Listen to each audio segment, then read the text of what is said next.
এটা আছে জীবাত্মা, আর পরমাত্মা কি? ভগবান।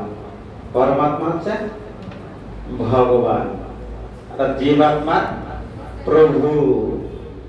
জীবাত্মা প্রভু হচ্ছে পরমাত্মা।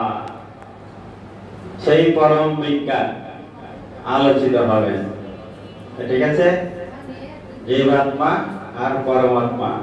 গতদিন আমরা যে আত্মার নাম লিখেছি ওটা নয়। হরে কৃষ্ণ। আমরা আজকে পাবো দেহ আর আত্মার মধ্যে পার্থক্য। কি পাবো? দেহ এবং আত্মার মধ্যে পার্থক্য আপনাদের নির্দেশিকা বুকে দেওয়া আছে। আজকে কি বিষয় আলোচিত হবে? দেহ আর আত্মার পার্থক্য। দেহ কি? দেহ হচ্ছে একটা জড় বস্তু, আর আত্মা হচ্ছে চেতন। ঠিক আছে? আর সুন্দর করে আমরা বুঝতে পারবো।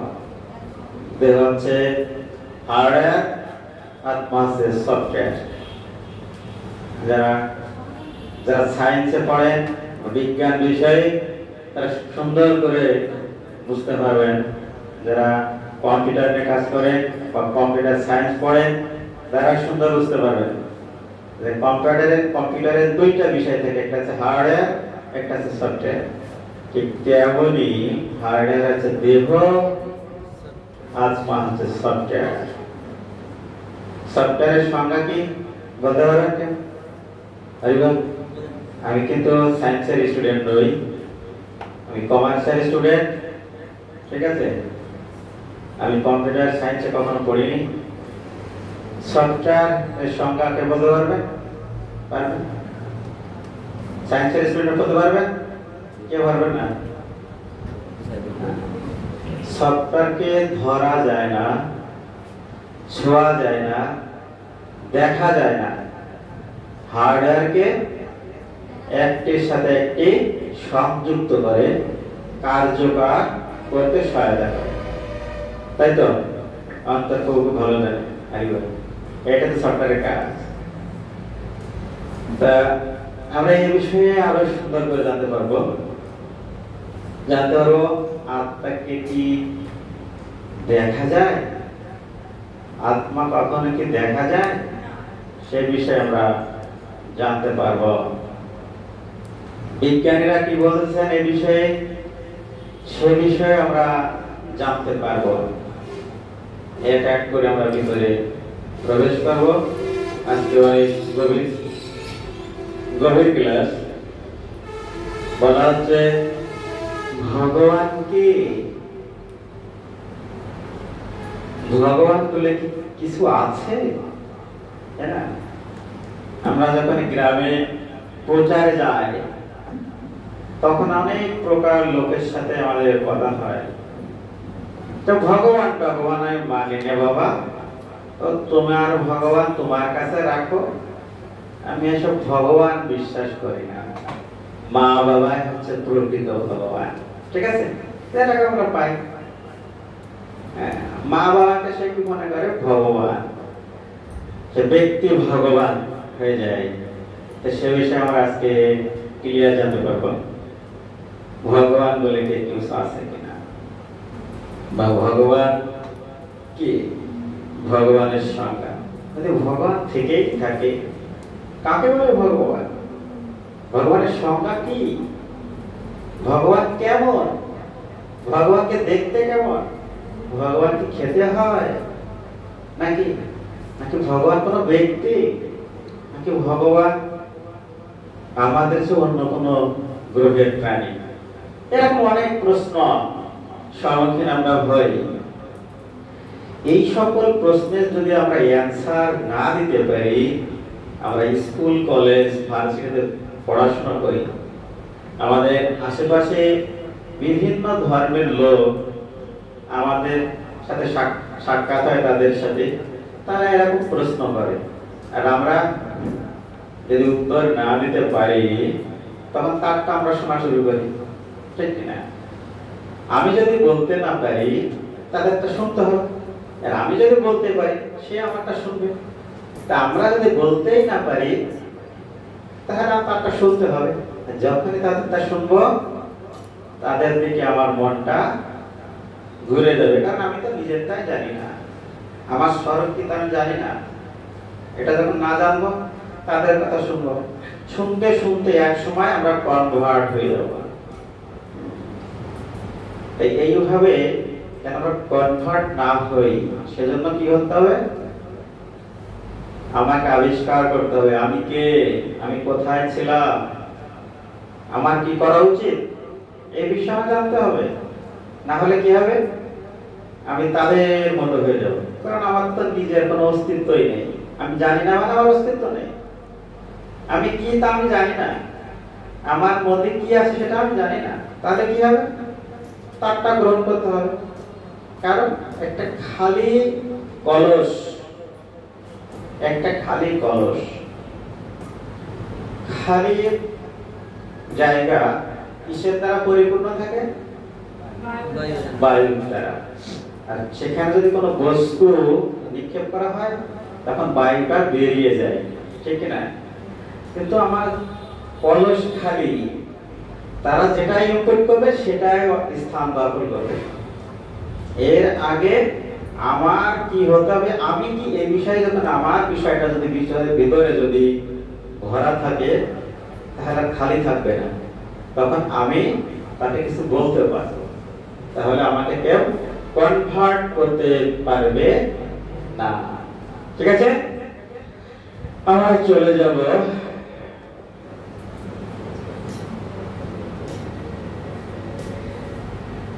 কৃষ্ণ আর দেবতার মধ্যে পার্থক্য কি। কৃষ্ণ কি?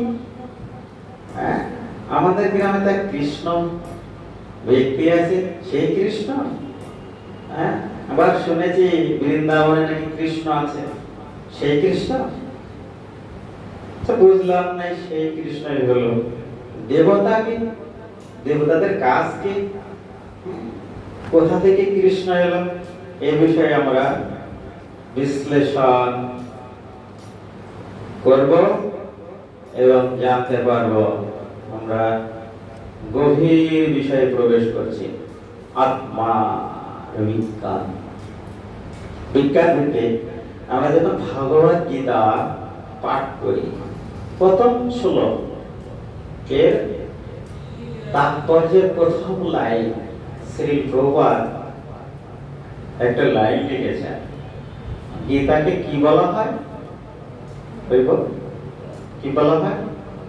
সেই লাইনে লেখা আছে ভগবত তত্ত্ব বিজ্ঞান। গীতাকে কি বলা হয়? ভগবত তত্ত্ব বিজ্ঞান। এটা সাধারণ কোনো গ্রন্থ নয়, এটা হচ্ছে ভগবত তত্ত্ব বিজ্ঞান, আত্মার বিজ্ঞান। সনাতন ধর্ম হচ্ছে আত্মার ধর্ম।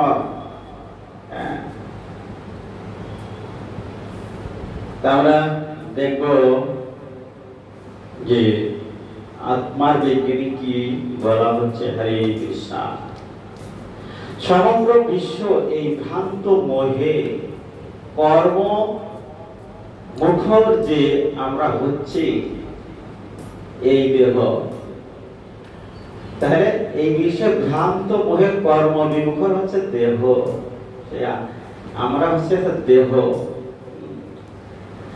তো মানুষের সমগ্র কাজ কর্মই তাদের জড় শরীরকে ঘিরে আবর্তিত। ভগবান শ্রীকৃষ্ণ গীতায় প্রথম এই বিষয়টি আমাদের শিক্ষা দিয়েছেন, তা হচ্ছে আমরা এই দেহ নই, আমরা চিন্ময় আত্মা।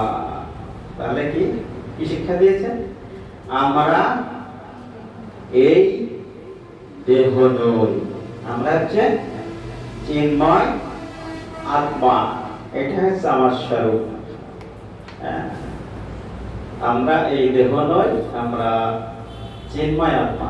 এমনকি সামান্য একটু চিন্তা করলে আমরা বুঝতে পারবো যে আমরা এই দেহ নই। হরে কৃষ্ণ। তাহলে আমরা জানতে পারলাম যে ভগবান শ্রীকৃষ্ণ গীতাতে প্রথম শিক্ষা দিয়েছেন। এই শিক্ষা, প্রথম শিক্ষা কি দিয়েছেন? আমি দেহ নই, আমি চিন্ময় আত্মা। এ বিষয়ে আমাদের দিয়েছেন ভগবান শ্রীকৃষ্ণ। আত্মার প্রকৃতপক্ষে কি? আত্মা প্রকৃতপক্ষে কি সে বিষয়টি? আত্মা হচ্ছে জীবনী শক্তির এক চিন্ময় স্ফুলিঙ্গ, যা প্রত্যেকটি দেহকে ক্রিয়াশীল করে। তাহলে আত্মা হচ্ছে কে?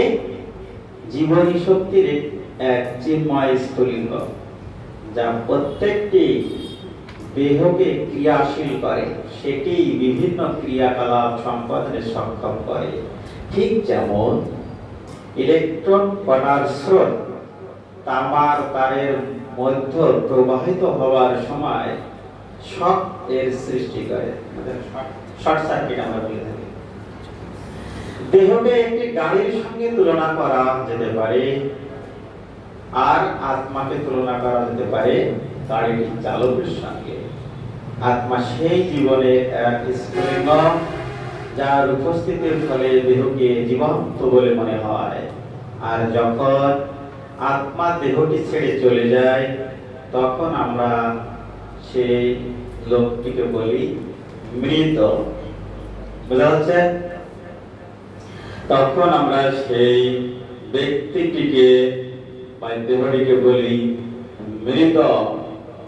তাই এখানে একটি উদাহরণ দেওয়া হয়েছে যে যদি গাড়ি যদি দেহ হয়, গাড়ির চালক হচ্ছে আত্মা। একটা সুন্দর দৃষ্টান্ত। আমরা মোবাইল সবাই ব্যবহার করি কিনা? হরে কৃষ্ণ। সবার মোবাইল সেট আছে। আমরা যখন একটা নতুন মোবাইল সেট ক্রয় করি, সাথে কি সিম দিয়ে দেয়? তাতে ব্যাটারি চার্জ দিলে মোবাইল চলে? হার্ডওয়্যার রেডি থাকে, সফটওয়্যার নেই। তাই সিম যখনই আমি সংযুক্ত করি, তখন কি আসে? সকল ডিভাইস গুলো একসাথে সংযুক্ত হয়ে আমাকে আউটপুট দেয়, ঠিক না? ঠিক তাই এখানে যদি আমি মোবাইল সেটটাকে যদি দেহ ধরি, আত্মা কোনটা হবে? সিম কার্ড। তাই যখন সিম কার্ড ভিতরে লাগানো হয়, সিমকে দেখা যায়? হ্যাঁ, দেখা যায়। ঠিক তেমনই আমার দেহটা হচ্ছে হার্ডওয়্যার, ঠিক আছে? আর যখনই সেই আত্মা অবস্থান করে হার্ডওয়্যারের মধ্যে, সফটওয়্যারের মতো কি করে? প্রত্যেকটা অংশকে সংযুক্ত করে আউটপুট দেয়। আউটপুট কি দেয়? চেতনা ফিরে পাই, আমরা কার্যক্ষমতা ফিরে পাই, আমরা ছোট থেকে বড় হই, ঠিক না? আর কি আমাদের মেধা বিকাশ পায়। এরকম একটা পূর্ণ মানুষের জীবনে যা করা দরকার সেটা সে ফিরে পায়। তাহলে আমি কি বোঝাতে পারলাম? হরে কৃষ্ণ। সারা জীবন আমরা হার্ডওয়্যার সফটওয়্যার পড়ে এসেছি। যখন আমি কম্পিউটার ট্রেনিং করি, তো আমাদের টিচার আমাদের এটা একদিন বুঝিয়ে দেন, পরের দিন তাই হার্ডওয়্যার নামই মনে থাকে না, মনেই থাকে না। হার্ডওয়্যার কাকে বলে? পরীক্ষা হয় 6 মাস পরে, তাও দেখে লিখতে হয় হার্ডওয়্যার কি সফটওয়্যার। একটা হার্ডওয়্যার একটা নাম বলতে পারি না, ঠিক আছে? এইরকম আমাদের দেহের প্রত্যেকটা অঙ্গের সাথে আমরা পরিচিত, ঠিক না? পরিচিত কিনা? এটা হাত, এটা বাম হাত, এটা মস্তক, ঠিক আছে? পা আছে, দেহ আছে, এর ভিতরে আরো কিছু আছে, হৃৎপিণ্ড, ঠিক আছে? সেই আত্মা অবস্থান করে হৃদয়ে। কোথায় অবস্থান করে? হৃদয়ে। হৃদয়ে বাম পাশে থাকে, বক্ষের বাম পাশে হৃদয় অবস্থান করে। সেই পরমাত্মার জীবাত্মা। আমরা দেখব আত্মার অস্তিত্বের বিজ্ঞান ভিত্তিক প্রমাণ। আসলে কি আত্মা কি? আমরা কেবল জড় পদার্থ বা শক্তির সঙ্গে সমন্বিত ভাবে বিজ্ঞান শব্দটি বুঝতে অভ্যস্ত, কিন্তু আরো এক উচ্চতার মাত্রার বিজ্ঞান রয়েছে যা আত্মা ও অজড় মানে জড় নয় চিন্ময় শক্তির সম্বন্ধে আলোকপাত করে। আত্মা স্বরূপত জড়াতীত মানে জড় নয়, জড়ের অতীত, চিন্ময় অপ্রাকৃত বস্তু। অন্য কথায় আত্মা মূলগত ভাবেই জড় ইন্দ্রিয়ের প্রত্যক্ষণের পরিধি অতীত।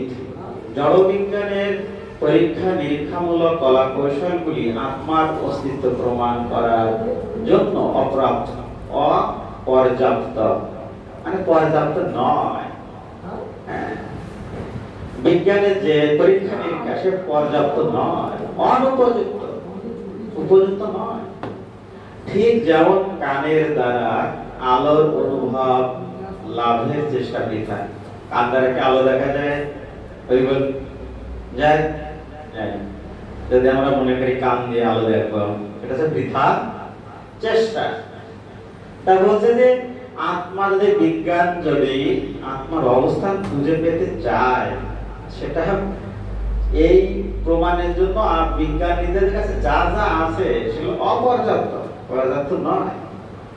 তার বলা হচ্ছে যে সেটা হচ্ছে বৃথা চেষ্টা। কিন্তু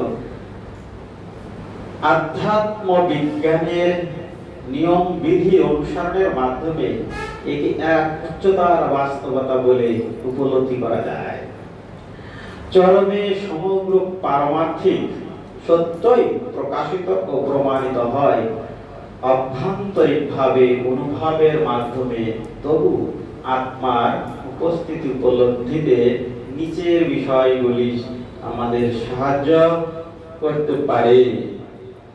নিচে কি বিষয়ে আমরা একটু দেখতে পারি। প্রথমে কি বলছে?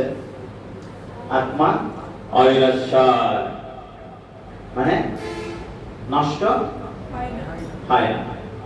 আত্মা কখনো নষ্ট হয় না, বিনাশ নেই, তাই তো?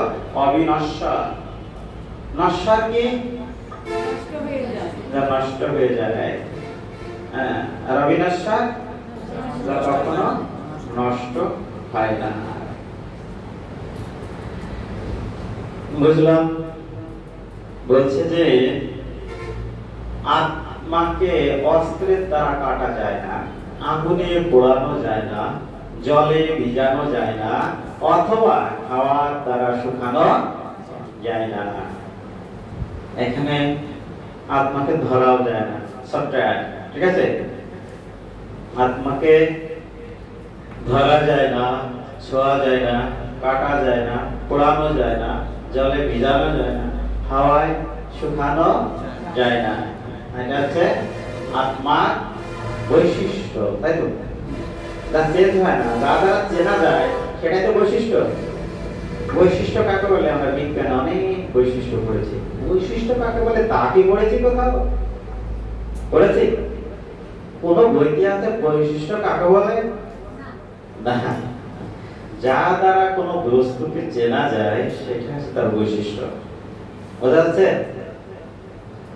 যা দ্বারা কোনো বস্তুকে যখন চেনা যায় সেটা হচ্ছে বৈশিষ্ট্য। এই বিষয়গুলো আছে আত্মার বৈশিষ্ট্য। আরো আছে আত্মাকে শাশ্বত, চিরন্তন।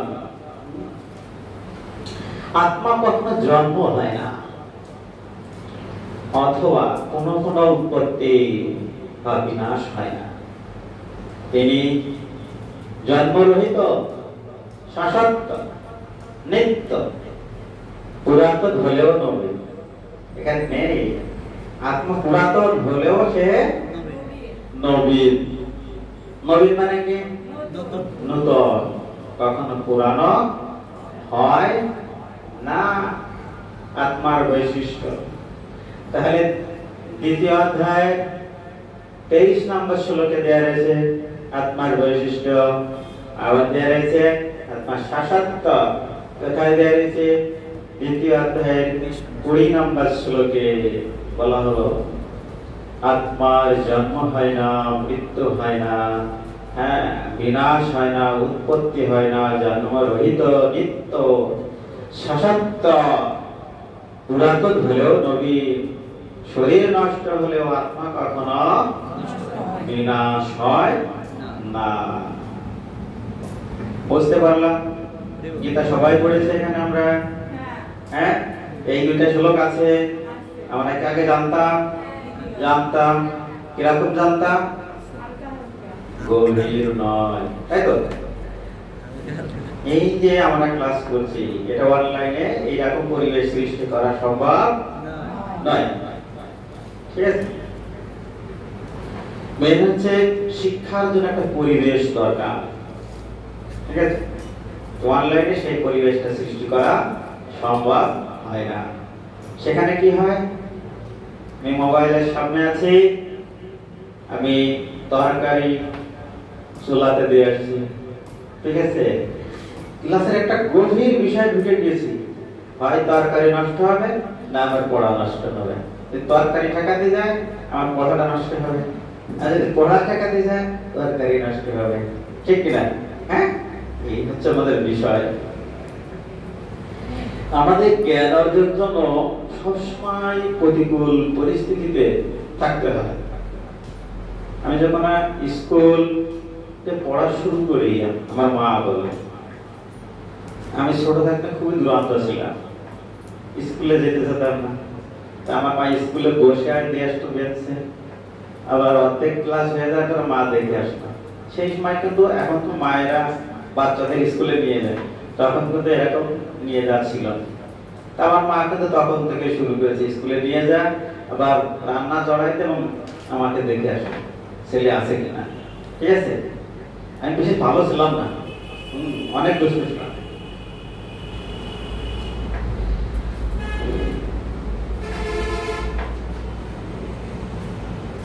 পরে দেখেছি কি বলে, আত্মাই প্রকৃত ব্যক্তি আমি। ঠিক আছে? কিছু কিছু মিসিং আছে, সেগুলো আমি বলে দিচ্ছি। আত্মাই প্রকৃত ব্যক্তি আমি। ঠিক আছে? সেই আমি কি বলে? আত্মা চেতন, স্বতন্ত্র, স্বাধীন ও ব্যক্তিত্ব সম্পন্ন, স্বাধীন, স্বতন্ত্র, ইচ্ছা অনিচ্ছা, বাসনা, সংকল্প, লক্ষ্য, উদ্দেশ্য তার মৌলিক বৈশিষ্ট্য। গীতায় ভগবান শ্রীকৃষ্ণ বলেছেন, এমন কোন সময় ছিল না আমি, তুমি এবং এই সমস্ত রাজারা ছিল না, আর ভবিষ্যতেও কেউ কখনো বিনষ্ট হবে না। এই জড়জগতের বদ্ধ জীবসমূহ আমরা সনাতন বিভিন্নাংশ, সনাতন বিভিন্নাংশ। তা বলছে যে ভগবান শ্রীকৃষ্ণ দ্বিতীয় অধ্যায় 12 নম্বর শ্লোকে বলেছেন যে, হে অর্জুন, তুমি যে আমাকে রথ দুই পক্ষের মাঝখানে নিয়ে আসতে বললে, দেখো তোমার সামনে কারা আছে, যুদ্ধ করতে এসেছে, তাদের তুমি দেখো। দুই দলকে দেখানোর পরে অর্জুন যখন ভেঙে পড়লেন, আমি কাদের সাথে যুদ্ধ করতে এসেছি? এতে আমার জ্যাঠা, কাকা, দাদু, ভাইয়ের ছেলে, কাদের সাথে যুদ্ধ করতে এসেছি? তখন ভেঙে পড়েন, তখন ভগবান শ্রীকৃষ্ণ অর্জুনকে বলছেন, হে অর্জুন, এমন কোন সময় ছিল না যে তুমি আর আমি ছিলাম না। আর তুমি যাদের দেখছো না, এরাও ছিল না, এরকম নয়। এরা সবসময় কি ছিল? বর্তমানে আছে, ভবিষ্যতেও থাকবে, আর অতীতে ছিল। সেগুলো তোমার মনে নেই, আমার মনে আছে। এটা হচ্ছে বিষয়, কিন্তু তোমার কেন মনে নেই এটা পরে বলছি। হরে কৃষ্ণ। তার একটা বৈশিষ্ট্য, আত্মার অপ্রাকৃত শরীর ও রূপ আছে। আত্মার অপ্রাকৃত শরীর আর কি আছে? রূপ আছে। ঠিক আছে, সে বিষয়ে আমরা একটু দেখি। আত্মা নিরাকার বা শূন্য তো নয়, কেবল চেতনা ও শক্তির উৎস নয়। আত্মাই পূর্ণ সচেতন ব্যক্তি সত্তা, যার সচ্চিদানন্দময় সুন্দর শরীর ও রূপ রয়েছে। আত্মা এই জড় জগতে এসেছে ভগবত ধাম থেকে। ভগবত ধামই এর নিত্য আলয়, এবং যেখানে সচ্চিদানন্দময় ভগবানের সাথে প্রত্যক্ষভাবে সমন্বিত হওয়ার জন্য আত্মারও রয়েছে সচ্চিদানন্দময় শরীর, যা জড়াতে চিন্ময় ও পূর্ণ চেতন। কিন্তু এই সচ্চিদানন্দময় আত্মায় স্বাধীন ভোক্তা হওয়ার বাসনা করার অনিত্য জড় দেহে আবদ্ধ হয়েছে, যা তার যাবতীয় দুর্দশার মূল কারণ। আমরা কি পেয়েছি? কেন দুঃখ পাই? এখানে আমরা কি কি পেলাম? আত্মা নিরাকার বা শূন্য তো নয়। আত্মা কখনো নিরাকার নয় বা শূন্য নয়, কেবল চেতন, শক্তির উৎসব নয়, চেতনা জায়গায় সে উৎসব নয়। আত্মাই পূর্ণ সচেতন ব্যক্তি সত্তা, যার রূপ সচ্চিদানন্দময় সুন্দর শরীর ও রূপ রয়েছে। আত্মার কি রয়েছে? সচ্চিদানন্দময় চিন্ময় রূপ আছে। আত্মা এই জগৎ থেকে, এই জগতে এসেছে ভগবত ধাম থেকে। আত্মা মানে কারা? আমরা। আমরা কোথা থেকে এসেছি? প্রশ্ন বলেছিলাম, কোথা থেকে এলাম, কোথায় না যেতে হবে। আমরা কোথা থেকে এসেছি? তপু প্রভু। কোথা থেকে এসেছি আমরা? নাকি রুদিয়া থেকে? ভগবত ধাম থেকে এসেছি। আমি কে? জীবাত্মা। তারপরে কি আমার, আচ্ছা ভগবত ধাম থেকে এসে থাকি যদি, তোমার যেতে হবে কোথায়? আমরা এখন পাটা থেকে আসছি সবাই, আমরা সবাই পাটা থেকে আসছি না? হ্যাঁ, ক্লাস শেষে প্রসাদ পাবার কোথায় যাব? বাসায় ফিরে যাব। তাহলে আমরা এসেছি কোথা থেকে? চিন্ময় ধাম থেকে, তাই না? তো যেতে হবে কোথায়? ভগবত ধাম ফিরে যেতে হবে, ঠিক কিনা? আমাদের বাড়ি কোথায়? ভগবত ধাম। ভগবত ধাম থেকে এসেছি, তাহলে আমাদের বাড়ি হচ্ছে ভগবত ধাম। যেতে হবে কোথায়? আবার ভগবত ধাম ফিরে যেতে হবে। তাহলে আমি এসেছিলাম কোথা থেকে, কোথায় যেতে হবে পেয়েছি, ঠিক না? তা আমাদের কি রূপ আছে? সচ্চিদানন্দ চিন্ময় রূপ রয়েছে। কে বললেন? ভগবত গীতাতে বলা হয়েছে। ভগবত ধামেই এর নিত্য আলয়। আলয় মানে কি? বাসস্থান, বাড়ি বা গৃহ, ঠিক আছে? তাহলে বলছে যে ভগবত ধামই এর নিত্য আলয়। কার? আত্মার বা জীবাত্মার বা আমার। সেখানে সচ্চিদানন্দময় ভগবানের সাথে প্রত্যক্ষভাবে সমন্বিত হওয়ার জন্য আত্মার রয়েছে সচ্চিদানন্দময় শরীর, যা জড়াতীত চিন্ময় ও পূর্ণ চেতন। ভগবত ধামে যখন আমরা প্রবেশ করব, আমাদের দেহ কি হবে? চিন্ময়। ক্লিয়ার? হরে কৃষ্ণ। কিন্তু এই সচ্চিদানন্দময় আত্মায় স্বাধীন ভোক্তা হওয়ার বাসনা আন্ডারলাইন করতে হয়, ঠিক আছে? এই সচ্চিদানন্দময় আত্মা, এই আমি স্বাধীন ভোক্তা হওয়ার বাসনা করায় অনিত্য জড় দেহে আবদ্ধ হয়ে পড়েছে। কিসের জন্য আবদ্ধ হয়ে পড়েছে? ভোক্তা। সবকিছুর মালিককে ভগবান, ভোক্তাকে ভগবান, আমাদের যে আলো দিচ্ছে কে? ভগবান। সকল শক্তির আধার কে? ভগবান। সবকিছু কোথা থেকে উৎপত্তি হয়েছে? ভগবান। তাহলে ভোক্তাকে? আমি ভোক্তা। এই যে আমি ভোক্তা, নিজেকে স্বাধীন ভোক্তা হওয়ার বাসনা করেছে, এটাই হচ্ছে আমাদের অপরাধ। এই জন্য আমরা এখানে দুঃখ পাচ্ছি। আমরা এই জায়গাতে কেন দুঃখ পাচ্ছি? প্রশ্নের উত্তর পেয়েছি? হ্যাঁ, কেন দুঃখ পেয়েছি? স্বাধীন ভোক্তা হওয়ার বাসনায়। স্বাধীন ভোক্তা হওয়ার বাসনায়। তো এটা তো আমি করিনি, ঠিক না? করেছি? মনে আছে না? এরকম কাজ তো আমরা কখনো করিনি, এটা মনে পড়ে না আমার, ঠিক না? হ্যাঁ, দেখি একটু একটু নিরীক্ষণ করে দেখি। দুর্গা পূজা বছরে কয়বার আসে? একবার। আমরা পোশাক কিনি কয়বার? একবার। তাই সে যে ড্রেসটা আমরা কিনি সেটাকে ভগবানকে পরায় একবারও ভোক্তাকে তা নাই না হলো আমিও করলাম, ভগবানের জন্যটা কিনা দরকার নাকি? হ্যাঁ, ভগবানের জন্য আমরা কিনেছি। হ্যাঁ, কিনেছি। এই দুর্গা পুজো কিনেছি, কিনেছি।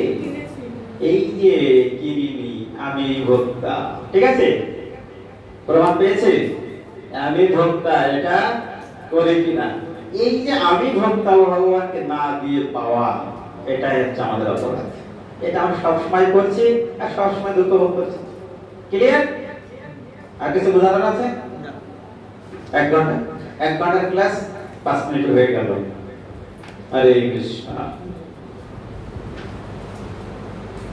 1 ঘন্টা হলে মাফ করবেন আমাকে।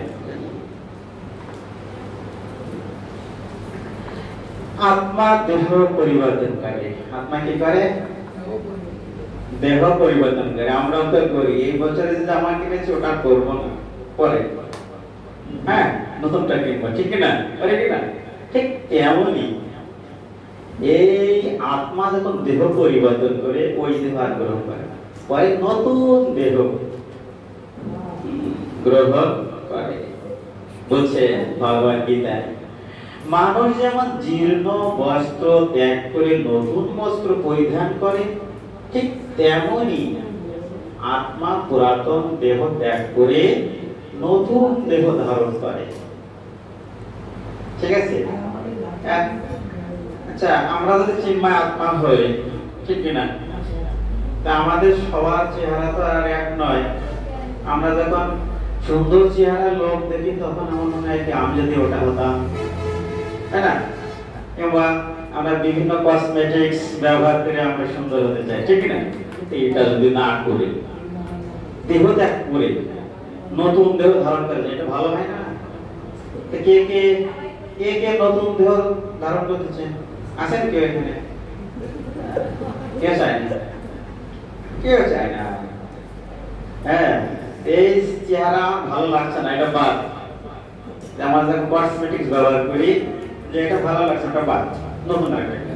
ঠিক তেমনই এই দেহ আমার ভালো চেহারা না, এটা বাদ। তাহলে কি হবে? নতুন দেহ ধারণ করার চেষ্টা করি। করবেন কেউ?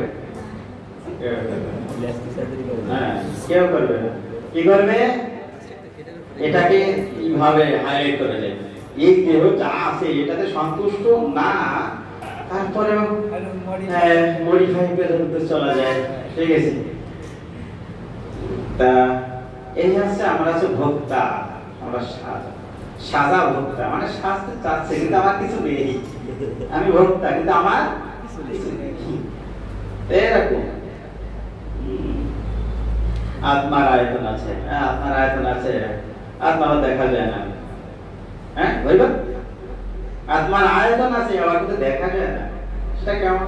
করোনা ভাইরাস দেখা যায়, সেটা যদি একবার ঢুকে যায় দেখে কি হয়? নতুন দেহ পাবো, ঠিক আছে? হরে কৃষ্ণ। দেখেন, আমরা বিভিন্ন পরীক্ষা নিরীক্ষার মাধ্যমে আত্মাকে জানার চেষ্টা করি, কিন্তু সম্ভব না। এই কথা ভগবান ব্যাসদেব রূপে লিপিবদ্ধ করে দিয়েছে বিভিন্ন শাস্ত্রে। দেখেন উপনিষদে কি দেওয়া আছে, জড় দেহে বীজ রূপে বিরাজিত আত্মার আয়তন বর্ণিত হয়েছে এই বলাগ্র শত ভাগস্য শতথা। বলছে কল্পিতস্য চ, অর্থাৎ আত্মার আয়তন কেশের অগ্রভাগের 10,000 ভাগের এক ভাগ, কেশাগ্র ভাগের, বানান ভুল আছে, কেশ কি চিনি আমরা, হ্যাঁ, চুল, ঠিক আছে, চুল। অগ্রভাগ কাকে বলে?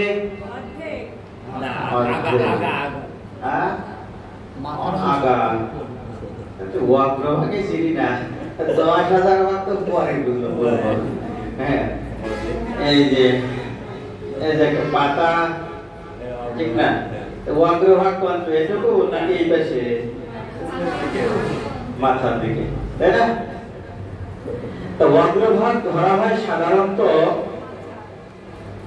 এই সাধারণ মোটা যেটুকু আছে, যতদূর পর্যন্ত চলে গিয়েছে তার থেকে যখন সুচারু হয়ে আসছে ততটুকু বলা হয় অগ্রভাগ। সাধারণত ধরা এতটুকু অগ্রভাগ ধরা হয়, ঠিক আছে? ঠিক তেমনই চুল যতটুকু ভাবে শুরু হয়ে চলে গেছে তার থেকে যে জায়গা থেকে আরো শুরু হয়ে মিলিত হয়ে গেছে সেটা অগ্রভাগ। বোঝাতে পারিনি? কি রে বোঝায়? হরি বল।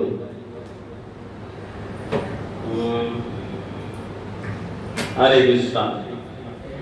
আমরা যদি এটা যদি কিছু ধরি, আস্তে আস্তে সুচারু হয়ে গেছে, এখান থেকে আমরা একটু অগ্রভাগ ধরতে পারি, সম্পূর্ণ নেই, কটলেস।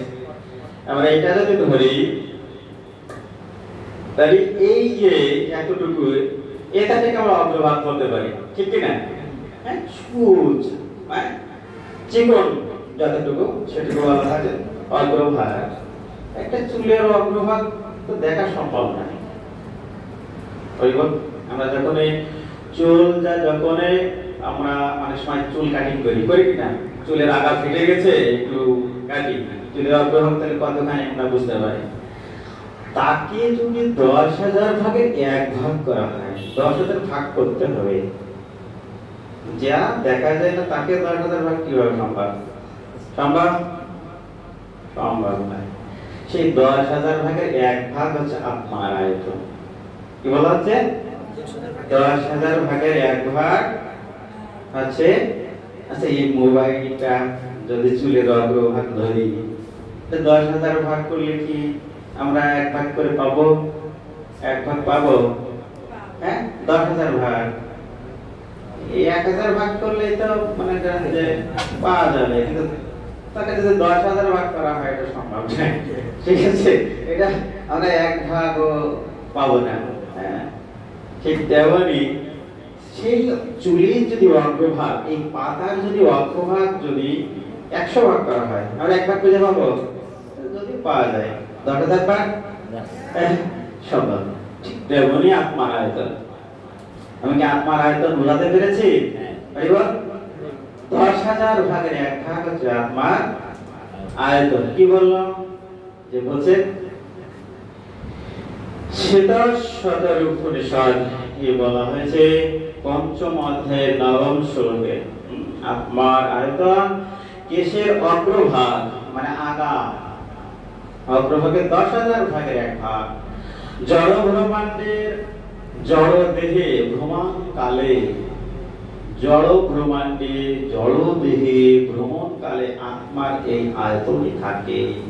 তাই আমরা জড় দেহ, তাহলে আমাদের আয়তন চুলের অগ্রভাগের 10,000 ভাগের এক ভাগ। তাই এই শক্তি তাই এই শক্তি অহংকার। তাহলে পরমাত্মা হচ্ছে ভগবান, ঠিক আছে, বিভু, আর আমি হচ্ছে অনুপ। তাহলে তার কি শক্তি, ঠিক না? ভগবানকে চিনতে গেলে ভগবানের শক্তিকে আগে জানা প্রয়োজন, ঠিক না? তা ভগবানের বলছে যে আমরা 10,000 ভাগে 1 ভাগ চুলের অগ্রভাগে, সেরকম হচ্ছে আমাদের আয়তন, তাই এই শক্তি। তাহলে পরমাত্মা ভগবানের কি শক্তি, ঠিক না? এইটাই অনুমেয়। এইভাবে আমরা ভগবানকে চিনতে পারি, আয়তন থাকে, একই অবস্থা থাকে, কিন্তু চিন্ময় ভগবত ধামে আত্মার আদি অপরূপ সচ্চিদানন্দময় সর্বাঙ্গ সুন্দর স্বরূপ থাকে, যা বিভিন্ন রসে ভগবানের সাথে যুক্ত থেকে রসমালাই হয়ে যায়। হ্যাঁ, বিভিন্ন রসে যুক্ত থেকে লীলা আস্বাদন করে। লীলা আস্বাদন করে কে করে? এই জীবাত্মা। কোথায়? ভগবান ধামে। ভগবানের সাথে নিত্য লীলা বিলাসে রত থাকে, নিত্য লীলা বিলাসে রত, আনন্দ, চিন্ময় আনন্দ। সে আনন্দ কখনো ফুরায় না। আমরা এখানে যদি আনন্দ করি, পরে দুঃখ করি, ঠিক আছে? পরে দুঃখ করি। কি দুঃখ? আমরা এখানে খুব আনন্দে আছি, ওই কষ্ট বাড়ি গেল যাও, বাড়ি থাকে না, রান্না করে না, খালি মন্দির, খালি মন্দির, খালি। হ্যাঁ, মন্দিরে কি পাইছে, ঠিক আছে? এই জনজগতে সুখে রাখো, সুখ গ্রহণ করবে, ওই পাশে দুঃখ। চিন্ময় জগতে খালি সুখ, কোনো দুঃখ নেই। সেখানে শুধু কি রয়েছে? লীলা সাধন, অমৃত, নিত্য আনন্দ। নিত্য, নিত্য মানে সব সময়।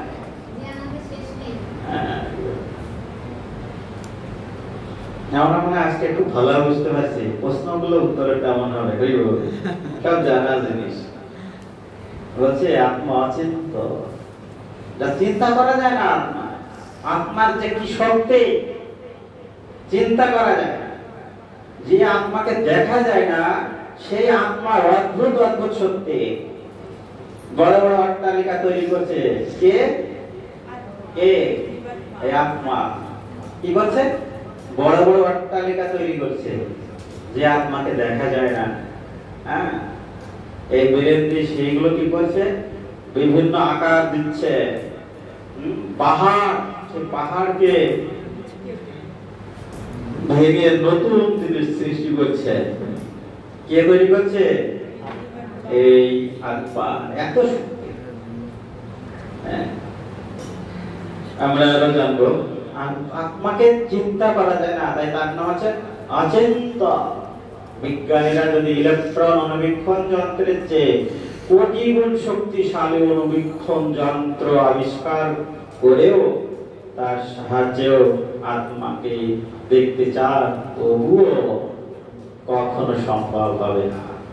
কারণ আত্মা জড়াতে চিন্ময় বস্তু, আত্মা যে জড় বস্তু বটে, মানে জড় নয়, ঠিক আছে? তবুও কখনো সম্ভব হবে না, কারণ আত্মা জড়াতে। মন বুদ্ধি সূক্ষ্ম জড় বস্তু হওয়া সত্ত্বেও সেখানে মন ও বুদ্ধিকে পর্যন্ত দেখা সম্ভব হচ্ছে না। মন আর বুদ্ধি হচ্ছে জড়, তাকেও দেখা যায় না। আর চিন্ময় আত্মাকে দেখা সম্ভব নয়। সেখানে মন বুদ্ধি অহংকারের অতীত চিন্ময়, অচিন্ত, অব্যক্ত, অব্যক্ত আত্মাকে দেখা কিভাবে সম্ভব হতে পারে? আত্মা সম্বন্ধে গীতায় একথা বলা হয়েছে, অব্যক্ত অহম, অচিন্ত অহম, অবিকারয় উচ্যতে। এই আত্মা অব্যক্ত, অচিন্ত, অবিকার বলে শাস্ত্রে উক্ত হয়েছে। তাহলে কি? আত্মা অচিন্ত, অব্যক্ত, অবিকার। শাস্ত্রে ব্যাখ্যা দেওয়া হয়েছে আত্মাকে। এই অব্যক্তকে আমি উদাহরণ দিয়েছি, বিভিন্ন ক্লাসে বলেছি অব্যক্ত। আত্মা কি? এই গাছটির ভিতরে আত্মা অবস্থান করেছে। কখন অবস্থান করেছে? যখন মাটিতে গাছটির বীজ বপন করা হয়েছে। মাটির কি শক্তি আছে যে মাটিতে দেওয়ার সাথে সাথে বীজ অঙ্কুরিত হয়ে গাছটি বড় হয়ে গেল? ঠিক কি? এই যে অব্যক্ত একটা শক্তি, মাটিতে যে অব্যক্ত শক্তি, যেটা ভগবানের শক্তি, ওটাই ভগবান। ঠিক আছে? এই শক্তিটা আছে ভগবান। তো ভগবানের শক্তি বলা হচ্ছে, ভগবানের শক্তি আর ভগবান আলাদা নয়। ভগবানের শক্তি আর ভগবান আলাদা নয়। যেমন সূর্যের থেকে সূর্যের তাপকে আলাদা করা সম্ভব নয়, ঠিক তেমনি ভগবান থেকে ভগবানের শক্তিকে আলাদা করা সম্ভব নয়। তাই ভগবানের শক্তি আর ভগবান একই। হরে কৃষ্ণ। আত্মার অবস্থান, আত্মা কোথায় থাকে? হরি বল। আত্মার অবস্থান হৃদপ্রদেশে। এই প্রদেশ নামে কোনো জায়গা আছে? হরি বল, আছে? আমরা এই 196টি দেশ, হৃদপ্রদেশ নামে তো কোনো দেশ নেই আমার জানা আমাদের। হ্যাঁ, আত্মার অবস্থান হৃদপ্রদেশে। বাতি যেমন ঘরের একটি নির্দিষ্ট স্থানে থাকলেও সারা ঘর আলোকিত আলোক ছড়ায়, তেমনি আত্মা ও হৃদয়ের অবস্থান, হৃদয়ে অবস্থান করে সে সারা দেহে চেতনা পরিব্যাপ্ত করে। এমনকি হৃৎপিণ্ড প্রতিস্থাপনের সময়ও আত্মাকে দেহ থেকে সরানো যায় না, কারণ আত্মা জড়াতে চিন্ময় বস্তু। ঠিক যেমন গাড়ি থেকে রেডিয়েটর সরিয়ে দিলেও গাড়িতে অবস্থানকারী চালকের কিছুই হয় না, তেমনি হৃৎপিণ্ড প্রতিস্থাপনের সময় আত্মা তাতে প্রভাবিত হয় না। আত্মার সাথে পঞ্চ মহাভূতের মিশ্র ক্রিয়া হবে না? মিশ্র ক্রিয়ার ফলে জড়দেহে সংজীবিত, মানে জীবন ফিরে পায়, সংজীবিত হয় বা উজ্জীবিত হয় এবং চেতন সক্রিয় বলে প্রতিভাত হয়। হ্যাঁ, কে বলছে যে আত্মা জড়াতে চিন্ময়, অজড়। যখন আমরা মোবাইলে সিম খুলে নেওয়া হয়, ঠিক আছে, সিমের থেকে সেই সিমের সত্তা কিন্তু হারিয়ে যায় না। ঠিক আছে, ঠিক যখনই আবার অবস্থান স্থাপন করা একই কাজ থেকে যায়। তো বিষয়ে ক্লিয়ার। আত্মার অবস্থান সম্পর্কে হৃদয় অবস্থান করে, আত্মা অচিন্ত। এবার আমরা যাব কি বলে, এত সময় যা দেখেছিলাম দেহ, দেহ কি, তাই না? এখন আমরা জানবো দেহ কি। সাথে আবার আছে আত্মা। তাহলে আগে দেহ, তারপরে আত্মা। তাই আত্মাকে আগে পিছন। ঠিক আছে, আমরা দেহ আর আত্মা। ঠিক আছে, এই দেহ আর আত্মা, দেহ দেহ, আত্মা আত্মা। ইস্কন মন্দিরে গেলে এখানে দেহ কি আত্মা কি এই বলতে বলতে কানটা ঝালাপালা করে দেয়। হ্যাঁ, চিন্ময় আত্মা, এই গীতা পড়ো, গীতা পড়ো, খালি গীতা পড়ো আর আত্মা দেহ, এ ছাড়া এই ইস্কন মন্দিরে গেলে আর কিছু বলতে পারে।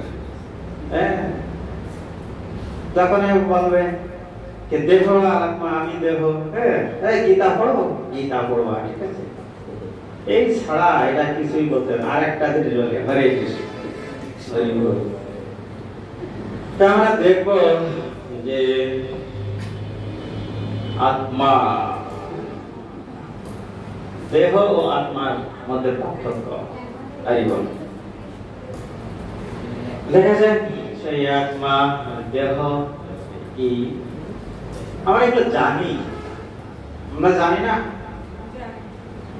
তৃতীয় শ্রেণীতে আমরা পড়েছি, কি পড়েছি? জড় আর জীবের মধ্যে পার্থক্য কি নাই, ঠিক না? জীব চলতে পারে, জড় চলতে পারে না। জড় ছোট থেকে বড় হয় না, জীব ছোট থেকে বড় হয়। পড়েছেন তৃতীয় শ্রেণীতে? জীব ও জড়ের মধ্যে পার্থক্য, এটা আমরা পড়েছি। কিন্তু এটা কখনো পড়েনি দেহ আর আত্মার মধ্যে পার্থক্য, এটা কখনো পড়িনি, সারও জানতো না। তাই বলছে যে চেতন অজড় দেহব্যাপী চেতনার উৎস হচ্ছে আত্মা, অচেতন আর জড় বস্তু কেন্দ্র হচ্ছে দেহ। জড় উপাদান শূন্য চিৎকণা, 3 প্রকার চিৎকণা, 8 প্রকার জড় উপাদানের সমন্বয়ে গঠিত হচ্ছে দেহ। চির অপরিবর্তনীয়, অব্যয়, অবিকার, জন্ম, বৃদ্ধি, ক্ষয়, মৃত্যু আদি পরিবর্তন কখনোই হয় আত্মা। সদা পরিবর্তনশীল, প্রতিনিয়ত এর রূপান্তর হয়। জন্ম, বৃদ্ধি, স্থিতি, বংশবৃদ্ধি, ক্ষয় ও মৃত্যু, এই 6 ধরনের পরিবর্তনের অধীন হচ্ছে দেহ। দেহের কয়টি পরিবর্তন? 6টি। বলছে যে আত্মা অবিনশ্বর, আত্মা নিত্য, আত্মা শাশ্বত। পুরাতন হলেও নবীন, আত্মা পুরাতন হলেও নবীন। পুরাতন বলছে দেহ নশ্বর, বিনাশী ও অনিত্য। এটা হচ্ছে দেহ এবং আত্মার পার্থক্য, যা এত সময় আমরা পড়ে আসলাম। ঠিক তাই এখানে দেওয়া আছে ভগবানের নিত্য অবিচ্ছেদ্য অংশ এবং পরাপ্রকৃতি ও তটস্থ শক্তির অন্তর্গত চিদানন্দময় সত্তা হচ্ছে আত্মা। ভগবানের বহিরঙ্গ অপরা প্রকৃতি বা জড় প্রকৃতির সৃষ্টি, যা আনন্দ আস্বাদন ও অনুভূতি লাভের কোন ক্ষমতা নেই। কার নেই? দেহে। সিম কার্ড বাদে মোবাইলের কিছু করার ক্ষমতা আছে? আছে? কিছুই করার ক্ষমতা নেই। ঠিক তেমনই আত্মা ছাড়া দেহের কোনো কিছু করার ক্ষমতা নেই। হরি বল। বলছে যে আত্মার চেয়ে সূক্ষ্ম, অপরিমেয়। আত্মার শক্তি পরিমাপ করা যায় না, অপরিমেয়। একই আত্মা দেখা যাচ্ছে এক বালতি জল তুলতে পারছে না, তাই একই আত্মা বড় বড় অট্টালিকা তৈরি করছে। আত্মার যে দেহ ধারণ করেছে, সেই দেহ যে ওজন, তার কোটি কোটি গুণ ভারী জিনিস সে উঁচু করে নিয়ে যাচ্ছে। আমরা শুনেছি, জানি যে বিজ্ঞানের ভাষায় পিঁপড়া চার দেহের যে ওজন তার 3 গুণ সে উঁচু হতে পারে। তো ওর মধ্যে কি আছে? আত্মা। আমার মধ্যে কি একই আত্মা তো নাকি? পিঁপড়া যদি 3 গুণ উঁচু করে নিতে পারে, সেই জায়গায় আমি অক্ষম, তা নয়। সেই আত্মা কি করছে? বহু গগনচুম্বী অট্টালিকা তৈরি করেছে, যা চিন্তা করা সম্ভব নয়। আমরা কিছুদিন আগে যে ভারতের সাথে যে যুদ্ধ হলো, সেখানে বিভিন্ন অস্ত্রের আমরা পরিচয় পেলাম, যা আগে শুনতাম না। এখন হচ্ছে কালি নামে একটা অস্ত্র আছে। তা সেই সব সম্পর্কে আমরা শুনেছি, তাই বলছিলাম। এগুলো কারা তৈরি করেছে? এই আত্মা। কি শক্তি! আমরা আরো দেখতে পাবো হরে কৃষ্ণ। আত্মা চেতন অজড় দেহব্যাপী চেতনার উৎস একই জিনিস নাকি? না না হ্যাঁ, এক ঘন্টার বেশি হয়ে গেছে। হরি বল। আমরা বিশ্রামে যাব।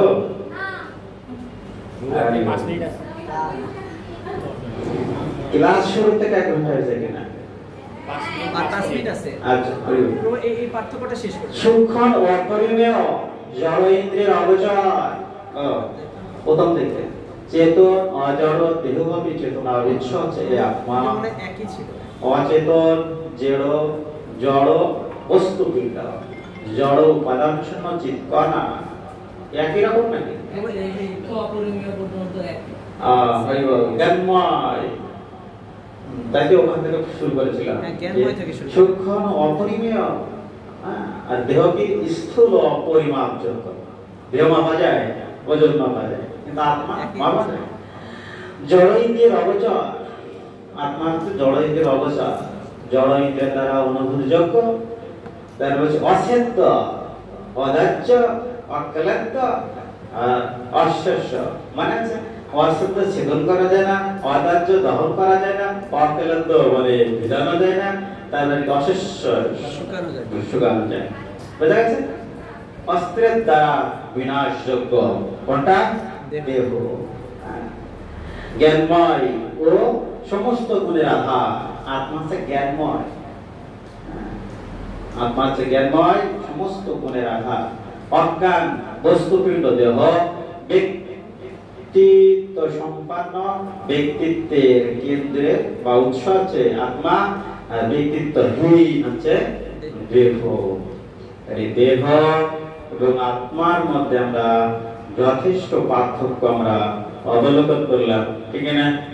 বুঝতে পারলাম? যা আগে কখনো জানিনি আমরা জেনে ফেলেছি, আমরা জ্ঞানী হয়ে গেছি নাকি? আমরা কিন্তু জ্ঞানী হয়ে গেছি। একটু যখন আমাদের পরীক্ষা হবে তখন বুঝে যাবে। হরি বল। কি জ্ঞান অর্জন করলাম। আরো নাকি পার্থক্য আছে। আনন্দময়, আত্মা আনন্দময়। আমরা যে আনন্দ দেখে দেখে লিখবেন, তাই তো? হরি বল। ঠিক আছে, সবাই দেখে দেখে লিখবেন, তাই তো? হরি বল। ঠিক আছে।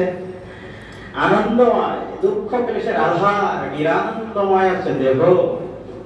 সুখ আর দুঃখ দেহেই হয়, ঠিক আছে? আমরা যখন দুঃখ পাই জড় বস্তুর মাধ্যমে, স্বয়ং পরিচালিত যন্ত্র স্বরূপ হচ্ছে দেহ। অনুভূতিশীল অনুভব শক্তির কেন্দ্র আধার, ইচ্ছা দেশ মান অভিমান বাসনা সক্রিয় সম্পন্ন, মিথ্যা সক্রিয় সম্পন্ন, ইচ্ছা দেশ বাসনা সক্রিয়তা শূন্য আছে দেহ। দেহের কোনো ইচ্ছা নেই, বাসনা নেই। এ হচ্ছে আত্মা, তাকে নির্দেশ করে দেবাত্মা। মিথ্যা অহংকার নামক সূক্ষ্ম উপাদান সমন্বিত হচ্ছে দেহ। মিথ্যা অহংকার, আর মিথ্যা অহংকার শূন্য অপ্রকৃত আমি এই আত্মা। তারপরে বলছে যে চিন্ময় ইন্দ্রিয় বিশিষ্ট আত্মা, আর জড় ইন্দ্রিয় বিশিষ্ট আছে দেহ। মন বুদ্ধি অপ্রাকৃত চিন্ময় আত্মা, মন বুদ্ধি আছে জড়, আর শাশ্বত চিন্ময় স্বরূপ পরিশিষ্ট। বিরূপ অস্থায়ী পোশাক মাত্র আছে, পোশাকের অভাব। ঠিক যেমন দুর্গা পুজোর সময় নতুন পোশাক গ্রহণ করি, ঠিক তেমন হরে কৃষ্ণ।